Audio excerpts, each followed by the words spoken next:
How good? Caught in the axe, the Kimothy. So we obviously did quite alright in the end.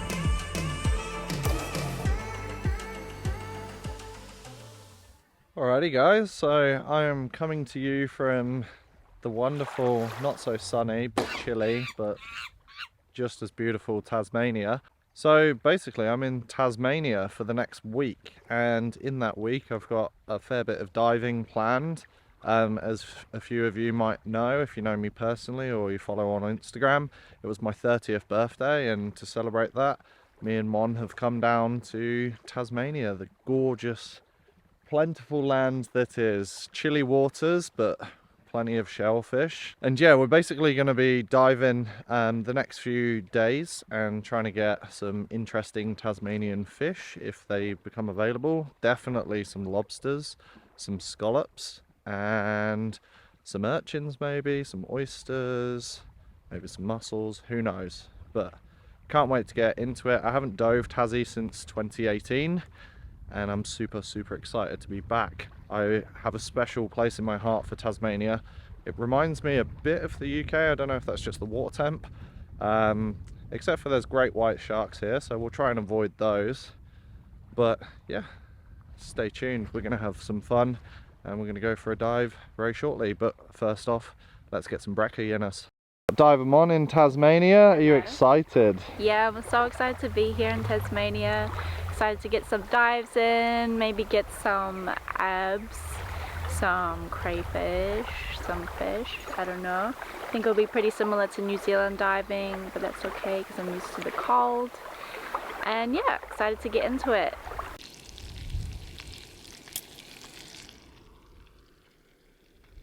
This is the first time that I'm having to do a soap wash in ages because I'm on the titanium lined wetsuits, but this older Aimrite wetty, but it's a super warm. It's the Aimrite smooth skin suit. Yeah, this is our dive gear, so we're going to go for a lovely dive. I'm really hoping for crays. I'm going to grab the 2 torches as well, and yeah, I'm like going to be gunning for crays more than anything else.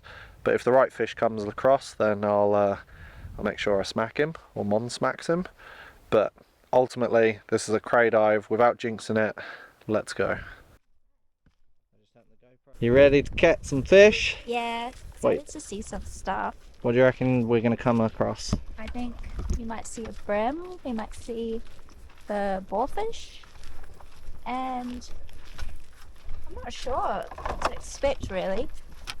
Yeah, so hopefully we just encounter crays and fish. I mean, that would be good. There's plenty of kelp around, so it'll be really fun diving, I'm sure. And yeah, I miss rock hops like this.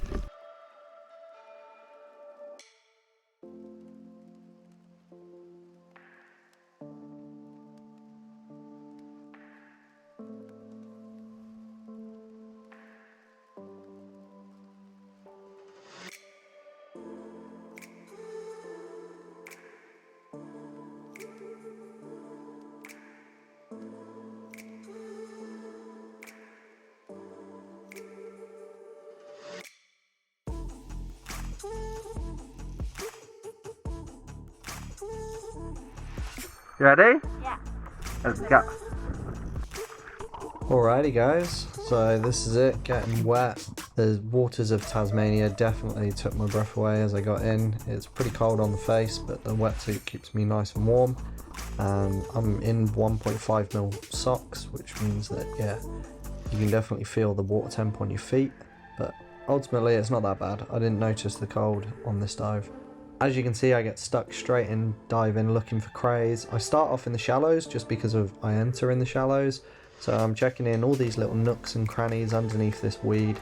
Now there's 2 types of weed through here. You can see the kelp, and then you can see some cray weed as well.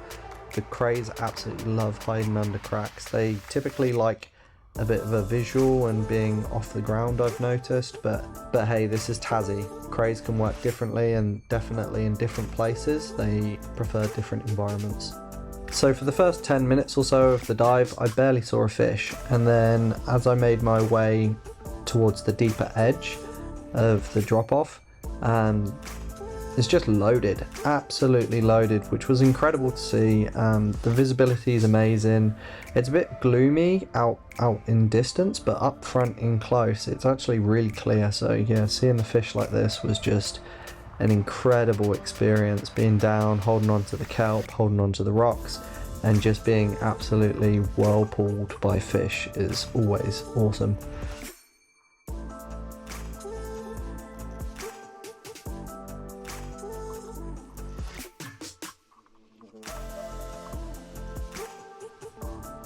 After checking out the fish, it was back to hunting for crayfish, lobster. You can see I'm trying all different nooks and crannies here.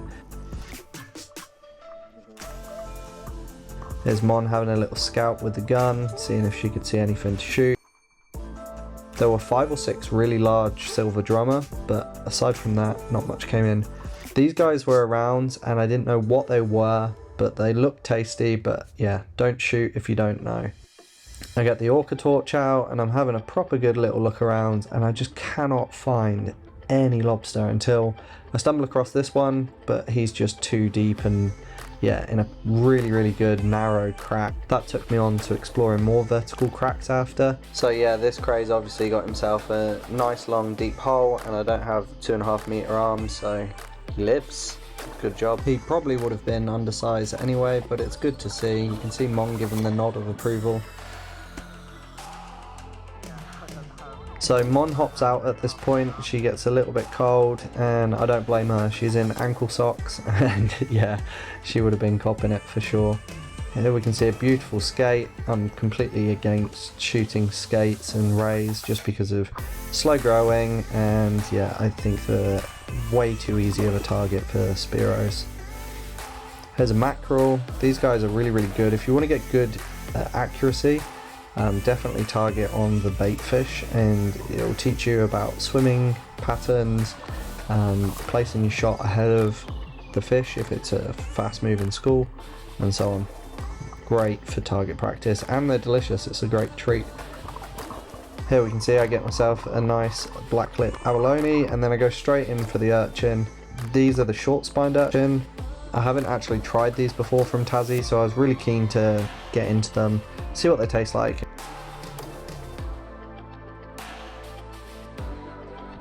And do a side-by-side comparison with the long-spined urchin.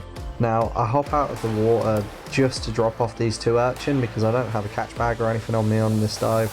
I was fully anticipating just getting in there, spending half an hour max and just grabbing a crayfish and then getting out, but that didn't quite eventuate. So it's back down looking. I never quite gave up the look for lobster. You can see here I'm checking in these vertical line cracks, checking underneath the kelp, underneath the crayweed, and yeah, nothing eventuated. There was zebrafish, there were blue morwong, banded morwong. There were quite a lot of fish around for the spear, but I didn't want to spear those fish. I just wanted to get onto a shellfish feed. I end up going for the long spined sea urchin. As you can see here, I'm just basically making a kebab stick, feeding these urchins through onto my shooting line and then swimming around. This allows me to gather more than 1 or 2 that I can carry in my hands, and it avoids me being spined. I've held my own little theory for many years since I was a kid that cold water produces better shellfish, and that definitely applies to the sea urchin too, in my opinion. As you can see, get out of the water, Mon's nice and dry at this stage, and I've got a feed of kinna or sea urchin or uni for us both, so I can't wait to crack these guys open. Absolutely delicious. I love my sea urchin. They're very comparable to oysters. Couple of abs which they're stuck on. So pretty happy with these guys. They're absolutely delicious. Got myself I call it a blue lined mackerel, but I don't know what it's called in Tasmania. But these guys are amazing on the barbecue, often seen as a bait fish. Well, they are a bait fish, but they are absolutely incredible eating. Yeah, brings back childhood memories eating mackerel, barbecued mackerel, such an oily, delicious fish.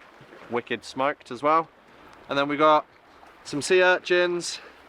a variety of sea urchin, and over here we've got a few more sea urchins. So we're going to have a sea urchin feast. We're just going to get into the prep, and yeah, that's it. Mackerel, just going to gut him, keep him whole, and then all the urchin we'll eat raw probably, or we might do a pasta. What do you reckon? Oh, pasta. Sound good? And then we can do that ab with the pasta as well. Sounds pretty good. Not a bad feed, first dive in Tassie. And we didn't see a great white, which was awesome. Alright, so cleaning up our ab. The best thing to do, honestly, is just use the rocks. And give them a good old scrub on the rocks. And you'll see, cleans up nicely. So just move around to the next bit.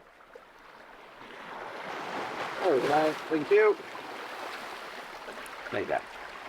Cleaning up nicely.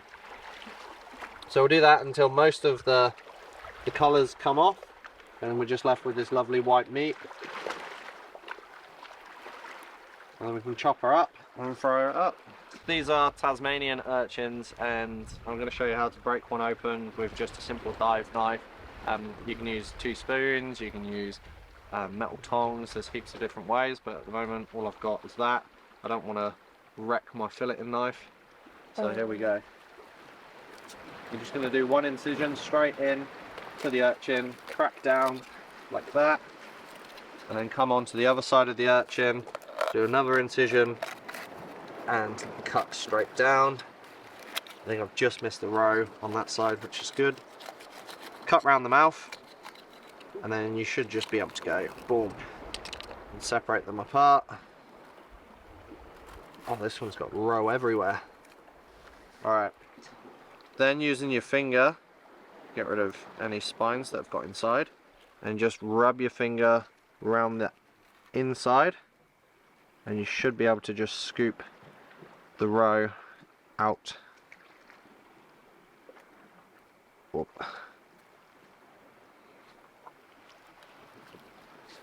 There's one section.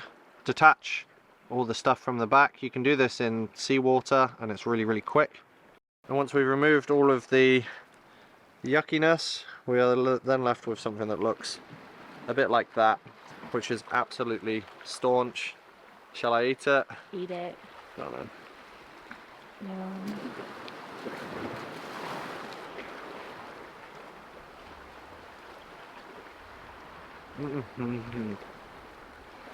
Right out of 10? It just keeps going. It's a 10. It's a 10, it's 11, it's a 12. Alright, let's process this and then we're going to cook something up. What are we doing, Kiwi Mon? Well, I requested some sea urchin and I'm just getting all the little things off him, and then I'm going to put it in the bowl and then we're going to make pasta.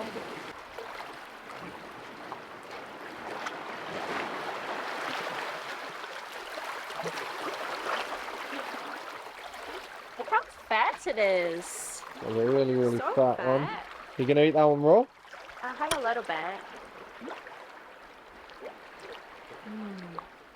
It's really good. You want to try?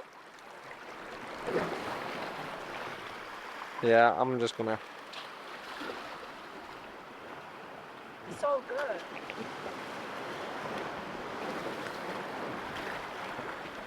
Holy, that's probably the biggest one I've ever had in my life. And that was, oh, you know how you get like a 10 out of 10 one? That was a 10 out of 10 one, and we've got 6 of those urchins to go, so cannot wait. Crack them open.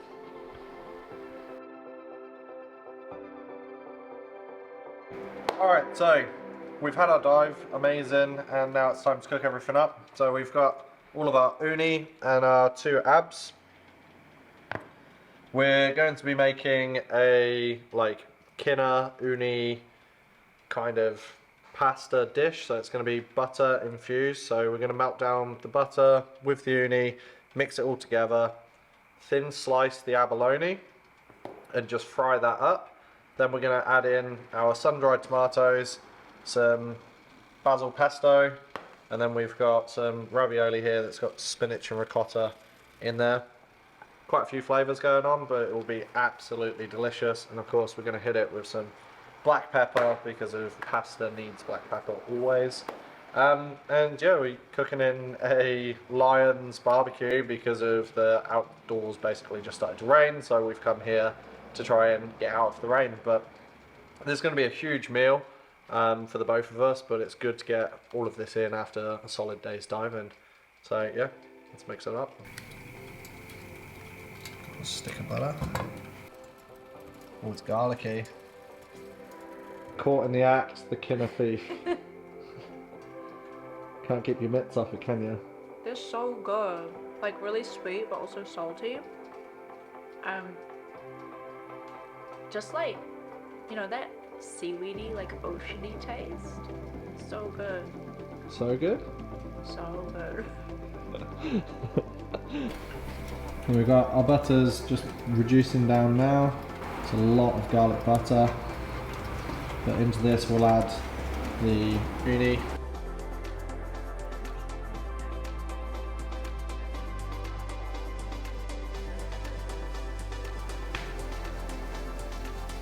Alright, so here we have our butter and our echidnas. We've mushed them all together and it's starting to look absolutely delicious. It smells incredible.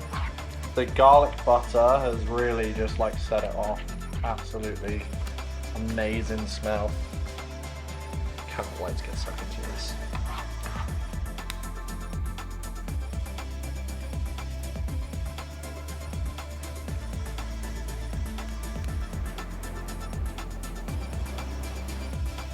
Okay, so mixing our abalone in. You really want to just only cook this on like a high heat for a very short period of time, otherwise it will go tough as boots. But when cooked just right, it should be nice and tender and lovely. Ideally I freeze all of my abs for at least 24 hours to try and tenderize them a little bit more as well. Makes them more forgiving in the cooking process, but we don't have that luxury with the esky today and we want to eat them, so yeah, a couple minutes and they'll be sweet. So I've just tried a piece of this actually. I'll just stick my finger in and grab it. It's so tender. That's it gone, just dissolved. I'm just going to add in a little bit of pesto, not a whole heap. Just to give some extra flavour, but this is already tasting like amazing. It sort of tastes like a really creamy mussel kind of oystery dish. Add in some sun-dried tomatoes and then we'll just give that a quick stir before we take it off the heat. Let the juice, why not? Give that a little bit of a stir around and then we're going to take it off. Oh dude, that looks and smells incredible now. The moment we've all been waiting for. Let's go, we've just got our ravioli done. Just gonna add that in. Oh my god. Are we gonna eat all of this, seriously? There is so much. I'm gonna eat all of it. You're gonna. It's so nice. I swear if you had like some fresh herbs or something just to top it, but.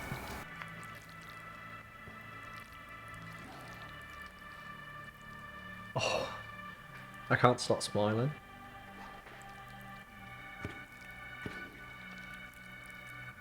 Like how good does that look? Try and rescue these little guys, get them back in, into the mix. Nobody gets left behind. Now, I'm gonna do something I don't normally do, and I'm gonna let Mom try this first.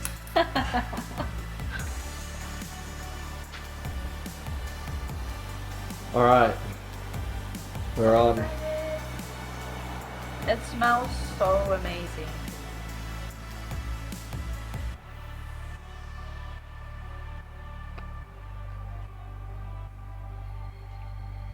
Oh my god, so good.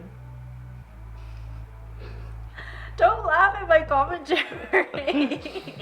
It's so good, right? It's so good. I know I say everything is so good, but it is. It's so good. So good. No, the egg is like perfectly cooked. It's so soft. like before we tried it when it was raw and it was so rubbery, like you couldn't even bite into it. But now it's like al dente, perfect. And the sun-dried tomatoes, you know, gives it another dimension.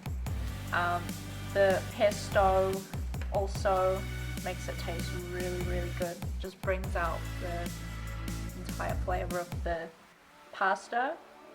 And yeah, very good. I rate it 10 out of 10. 10 out of 10, wow. 10 out of 10. You want to try? Yeah.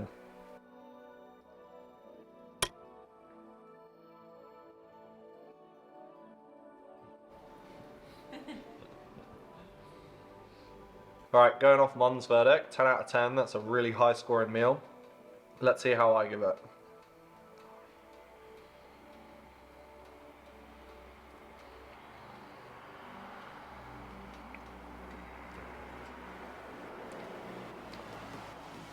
In the words of Diver Mon, so good. That is insane. Yeah, it's got everything. Like, I was hesitant about adding the pesto in, and then Diver Mon basically just said, nah, do it, it will be banging. And it is absolutely incredible. I can't believe we dove for this today, and we've cooked it up. Like, I've never cooked abs on the same day and had an enjoyable experience, but this ab is cooked perfectly. It's really soft, hey, the ab. So soft, like it's just going. The kinda butter with the abalone mixed through it is insane. That with the pasta is amazing. You could probably do it without the spinach and ricotta in the pasta, like if you had a fettuccine or something like that. If you wanted to add a bit more cream to it, that would be insane. And yeah, like that's a 10 out of 10. Guys, that's it. We're gonna absolutely smash this. I really hope you've enjoyed this episode. We're gonna go diving tomorrow morning as well. We've still got more kinner, more abs, and I'm sure we'll finally get ourselves onto a cray. And yeah, stay tuned, subscribe, like, comment, do all of that stuff, and check that. And not forgetting, stay wet, stay fed. Catch ya.